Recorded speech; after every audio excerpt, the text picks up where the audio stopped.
Hey everyone, CBSE कक्षा 6 हिंदी मल्हार का part 1 है मातृभूमि। तो आज हम इसके एनसीईआरटी के सॉल्यूशंस को देखेंगे। सभी क्वेश्चन आंसर्स एग्जाम्स के पॉइंट ऑफ व्यू से बहुत ज़्यादा इम्पोर्टेंट है। अगर आप इस चैप्टर से रिलेटेड बाकी वीडियोस भी देखना चाहते हैं तो लिंक आपको डिस्क्रिप्शन बॉक्स में मिल जाएगा, आप वहां जाकर उन्हें देख सकते हैं। तो स्टार्ट करते हैं हम अपने क्वेश्चन आंसर को। तो यहाँ पर जो हम पहला क्वेश्चन कवर करने वाले हैं वो क्वेश्चन है कि आपके सामने जो नीचे दिए गए प्रश्न है और साथ में उसके कुछ ऑप्शन दिए गए हैं, तो उसके सामने जो सही ऑप्शन है वहाँ पर आप स्टार को मार्क कीजिए। और ये जो टॉपिक है हमने लिया है वो लिया है मेरी समझ से। और साथ ही आप अपने मित्रों के साथ चर्चा कीजिए और कारण बताइए कि आपने ये उत्तर ही क्यों चुना था। और जो प्रश्न है यहाँ पर वो ये है कि हिंद महासागर के लिए कविता में कौन सा शब्द आया है। तो नीचे आपके सामने 4 ऑप्शन है, चरण, हिमालय, वंशी और सिंधु। तो यहाँ पर जो सही शब्द है उसके सामने हमें स्टार बनाना है, साथ ही हमें कारण भी बताना है कि हमने ये उत्तर क्यों चुना। तो यहाँ पर जो सही आंसर होगा वो होगा सिंधु, कि हिंद महासागर के लिए कविता में सिंधु शब्द को कवि ने बताया। तो सिंधु के आगे हम अपना स्टार मार्क कर देते हैं। अब इसका कारण हम बताते हैं कि हमने इसी शब्द को क्यों चुना। तो हिंद महासागर का प्राचीन नाम सिंधु महासागर था, जिसे प्राचीन भारतीयों ने अपनाया था। भारत के नाम पर इसे हिंद महासागर भी कहा जाने लगा। और कविता में कवि सोहनलाल द्विवेदी ने इस महासागर से अपनापन प्रकट करते हुए इसे सिंधु नाम से संबोधित किया, इसलिए सिंधु शब्द को हमने सही उत्तर माना। तो हमने इसका कारण भी बताया कि यहाँ पर जो है सिंधु शब्द क्यों आएगा, क्योंकि ये प्राचीन भारत से ही इसको हिंद महासागर और सिंधु के नाम से जाना जाता था। तो नेक्स्ट प्रश्न है, मातृभूमि कविता में मुख्य रूप से भारत की प्रशंसा की गई है। तो भारत के महापुरुषों की जय की गई है, भारत की प्राकृतिक सुंदरता की सराहना की गई है और भारतवासियों की वीरता का बखान किया गया है। तो आपके सामने जो 4 ऑप्शन है, चारों में से कौन सा सही है।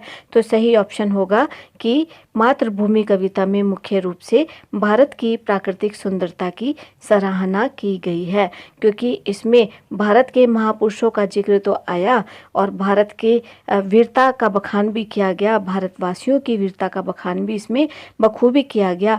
लेकिन मुख्य रूप से इसके अंदर भारत की प्राकृतिक सुंदरता की बहुत ज़्यादा सराहना की गई, तो इसलिए स्टार मार्क जो है वो यहाँ पर आएगा। तो चलिए देख लेते हैं हम इसके कारण को। मातृभूमि कविता में कवि सोहनलाल द्विवेदी ने भारत की भौगोलिक सुंदरता का विस्तार से वर्णन किया। इसमें पर्वत, नदियाँ, वृक्ष, मलय पवन तथा घनी अमराइयों जैसी प्राकृतिक विशेषताओं की प्रशंसा की गई है। इस आधार पर यह स्पष्ट होता है कि कविता मुख्य रूप से भारत की प्राकृतिक सुंदरता की ही सराहना करती हमें नजर आती है, क्योंकि इसमें कवि ने पर्वतों का बखान किया, नदियों का बखान किया, वृक्षों के बारे में बताया, मलय पवन के बारे में बताया, घने आम के बागों के बारे में बताया, पंछियों के बारे में, कोयल के बारे में बताया। तो इसी वजह से हम कह सकते हैं कि कविता में मुख्य रूप से भारत की प्राकृतिक सुंदरता का ही वर्णन किया गया। तो जो नेक्स्ट प्रश्न है वो है कि मिलकर करें मिलान। तो पाठ में से चुनकर कुछ शब्द जो है दिए गए हैं, अपने समूह में आप इन पर चर्चा कीजिए और इनके सही अर्थों या संदर्भों से इनको मिलाइए। और इसके लिए आप जो है अपने शिक्षकों से, शब्दकोश से या इंटरनेट से भी सहायता ले सकते हैं। तो यहाँ पर अभी आपके सामने एक टेबल आएगा, उस टेबल में आपको सही शब्द का सही शब्द के साथ मिलान करना है। तो चलिए देख लेते हैं हम अपनी इस टेबल को। तो यहाँ पर जो पहला है हिमालय, तो हिमालय क्या है। तो हिमालय है पर्वत की उत्तरी सीमा पर फैली पर्वतमाला। तो हिमालय का मिलान हो जाएगा नंबर 10 से। दूसरा है त्रिवेणी। तो त्रिवेणी जो है वो क्या है कि 3 नदियों की मिली हुई धारा का जो संगम होता है उसे त्रिवेणी कहा जाता है। तो इसका मिलान इसके साथ होगा। फिर है मलय पवन। तो मलय पवन अभी हमने बताया क्या था कि ये था कि दक्षिण भारत के मलय पर्वत से आने वाली जो सुगंधित हवा होती है उसे मलय पवन कहा जाता है। तो इसका मिलान जो है यहाँ पर होगा। फिर है सिंधु। सिंधु जो है वो क्या है। तो सिंधु जो है हमारा वो तो सिंधु जो है वो समुद्र एक नदी का नाम है जिसको कि सिंधु नाम दिया गया। और फिर जो गंगा जमुना, तो गंगा जमुना क्या है, वो भारत की प्रसिद्ध नदियां हैं। तो इसका मिलान यहाँ पर होगा। तो अब आता है रघुपति। तो रघुपति जो है श्री रामचंद्र जी का नाम है और ये दशरथ के पुत्र थे जिनको रघुपति कहा जाता था। तो श्री कृष्ण जो है वासुदेव के पुत्र थे और जिनको वासुदेवा भी कहा जाता है। तो इसका मिलान जो है इसके साथ होगा। और फिर है सीता। और सीता क्या थी? सीता जो थी वो जनक की पुत्री थी और जानकी जिनका नाम था, जिनको जानकी कहा जाता था।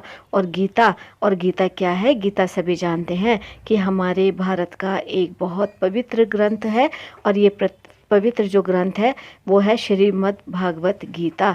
तो यहाँ पर जो संवाद हैं, प्रश्न उत्तर जो दिए गए हैं, जो महाभारत में श्री कृष्ण और अर्जुन के बीच हुए थे, तो उन संवादों को इस गीता के अंदर जो है दिखाया गया और इसका जो नाम है वो श्रीमद् भागवत गीता है। और फिर है गौतम बुद्ध। और गौतम बुद्ध फिर क्या है?